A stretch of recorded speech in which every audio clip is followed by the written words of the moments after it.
Have you ever heard a jazz piano piece that sounds wonderfully off-kilter, a little bit clunky, yet perfectly precise and swinging? That intriguing sound might just be the unmistakable signature of Thelonious Monk. You can identify Thelonious Monk's dissonant harmonies by listening for unexpected, sometimes jarring, note combinations that resolve in a surprisingly satisfying way. He often used what are called cluster chords and sharp, angular intervals, creating a sound that was both unsettling and deeply swinging, rather than simply pleasant. The core reason behind Monk's unique harmonic approach lies in his deliberate use of dissonance not as a mistake, but as a structural element. Unlike traditional jazz harmony, which often seeks smooth voice leading, Monk intentionally placed notes that rub against each other, like a minor second or a tritone, within his chords.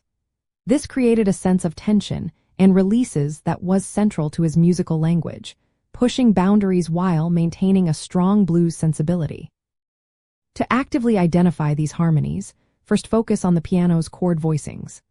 Listen for notes that seem to clash but are held intentionally, creating a percussive, almost bell-like effect.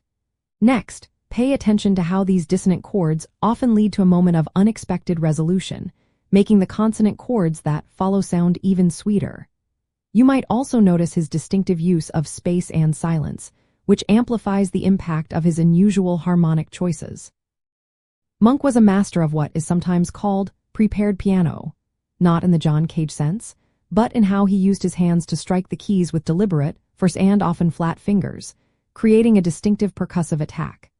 This physical approach further emphasized the angularity of his harmonies, making each dissonant chord punch through the air. He also frequently employed whole tone scales and flatted fifths, which are intervals that inherently create tension. By recognizing these intentional clashes and the way they resolve, you will gain a deeper appreciation for Monk's genius. It is his fearless embrace of dissonance, transforming what some perceived as wrong notes into essential components of his swinging and deeply expressive music, that makes his harmonies so identifiable and endlessly fascinating.